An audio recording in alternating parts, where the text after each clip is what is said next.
Hello बंधुरा आज आमी फुलकपि आलुर तरकारी करब निरामिष तरकारी। एगुलो सब भाबिए जल फेले देया आछे। एबार आमी एकटा एकटा करे भेजे नेब। कपिगुलो सुंदर करे एकटु भेजे निই।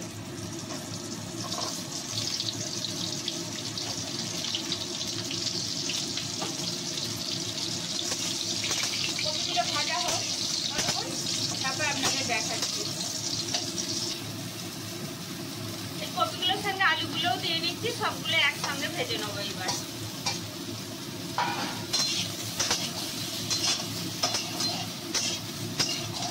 একটু লাল লাল ভাজা হোক, তারপর এটাকে ঢেলে রাখবো। এটা ভাজা হয়ে গেছে, এবার আমি একটা থালায় ঢেলে নিচ্ছি। এবার কড়াই একটু তেল দিয়ে নিই, একটা শুকনো লঙ্কা আর একটু জিরে ফোড়ন দিয়ে নিচ্ছি, আর খুব সামান্য হিং ফোড়ন দিচ্ছি।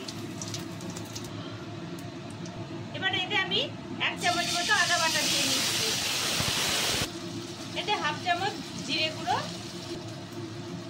হাফ চামচ ধনে গুঁড়ো দিয়ে নিলাম।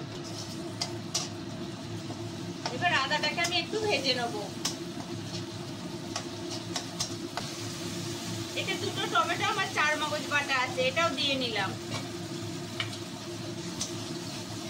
মশলাগুলো খুব সুন্দর করে কষে নেব।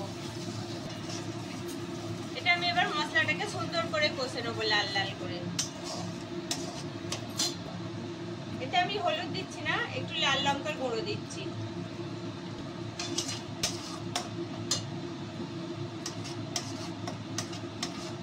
এবার মশলাটা কষি, অনেকক্ষণ ধরে মশলাটা কষতে হবে। এতে একটু সামান্য গরম মশলা দিয়ে নিচ্ছি, একসঙ্গে কষে নেব। খুব সামান্য গরম মশলা দেবো।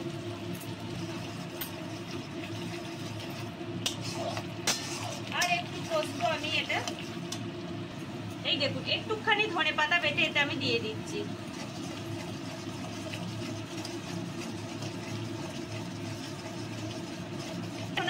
এখন আমি এতে নুন চিনি কিছুই দিইনি।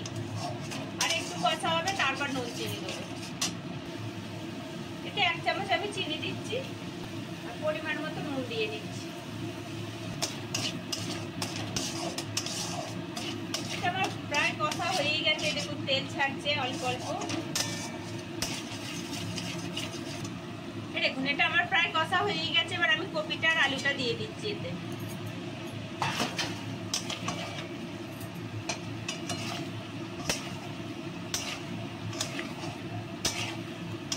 কপি আলুটা এর সঙ্গে একটু সামান্য কষে নিচ্ছি, নিয়ে তারপর জল দিয়ে দেবো। দেখুন এতে আমি কুসুম কুসুম গরম জল দিচ্ছি।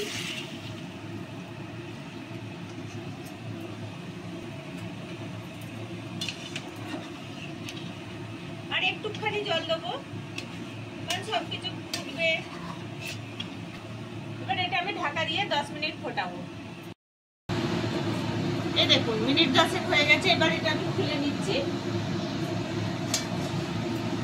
এই দেখুন এইরকমই আমি রাখবো। খুব সুন্দর আলু ফালু সেদ্ধ হয়ে গেছে। এবার আমি ওপর থেকে 2টো ধনে পাতা কুচি ছড়িয়ে দিচ্ছি।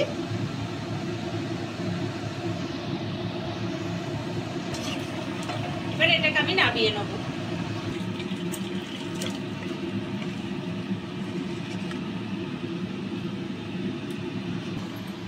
এরকম নিরামিষ তরকারি করে দেখবেন, খুব সুন্দর খেতে হয়। যদি আপনাদের দেখতে ভালো লাগে তাহলে একটা লাইক করবেন, শেয়ার করবেন, কমেন্ট করবেন, আর সবাই মিলে সাবস্ক্রাইব করবেন।